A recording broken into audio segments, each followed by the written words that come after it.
বিশ্ব ফুটবলের জীবন কিংবদন্তি আর্জেন্টিনার মহাতারকা লিওনেল মেসি শনিবার মধ্যরাতে পৌঁছেছেন ভারতের কলকাতায়। শুরু হয়েছে তার বহুল আলোচিত ভারত সফর। কলকাতা ছাড়াও এই সফরে রয়েছে হায়দ্রাবাদ, মুম্বাই ও নয়াদিল্লি। সব মিলিয়ে ভারতে 3 দিন অবস্থান করবেন এই তারকা ফুটবলার। তবে মেসিকে ঘিরে আনন্দ আর উন্মাদনার মাঝেই বাংলাদেশি ভক্তদের মনে তৈরি হয়েছে একরাশ আক্ষেপ। খুব কাছে এসেও বাংলাদেশে পা রাখছেন না মেসি। নির্ধারিত সূচি শেষ করেই তিনি ফিরে যাবেন যুক্তরাষ্ট্রে। মেসির ভারত সফর নিয়ে এবার ভিন্ন এক মন্তব্য সামনে এসেছে আর্জেন্টিনারই একজন নাগরিকের কাছ থেকে।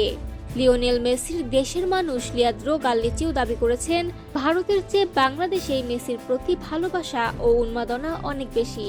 সামাজিক যোগাযোগ মাধ্যম ফেসবুকে দেওয়া এক পোস্টে তিনি প্রশ্ন তুলেছেন, কেন শুধুই টাকার জন্য আর্জেন্টাইন তারকারা ভারতে যাচ্ছেন, বাংলাদেশে কেন যাচ্ছেন না? লিয়াদ্রো লেখেন, প্রায় সব আর্জেন্টাইন খেলোয়াড়ই ভারত সফর করেন, কিন্তু কবে তার অর্থকে একপাশে রেখে সত্যিকারের ভালোবাসা যেখানে আছে সেই বাংলাদেশে যাবেন। উল্লেখ্য, আর্জেন্টাইন হলেও লিয়াদ্রো বাংলাদেশের একজন একনিষ্ঠ সমর্থক। ক্রিকেট, ফুটবল কিংবা অন্য যে কোনো খেলায় বাংলাদেশ দলকে তিনি সমর্থন করে থাকেন আর্জেন্টিনাতে বসেই। নিজের দেশের মহাতারকা এত কাছে এসেও ঢাকায় না আসায় তার হতাশা স্পষ্ট। এদিকে মেসির ভারত সফরের প্রতিটি দিনই কাটবে দারুণ ব্যস্ততায়। সকাল 9:30 থেকে 10:30 পর্যন্ত ব্যক্তিগত সাক্ষাৎ থাকবে কলকাতায়।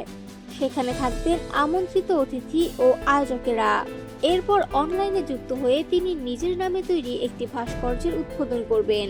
দিনের সবচেয়ে বড় আকর্ষণ থাকবে সন্ধ্যায় যুব ভারতী স্টেডিয়ামে একটি প্রীতি ম্যাচে অংশ নেবেন মেসি।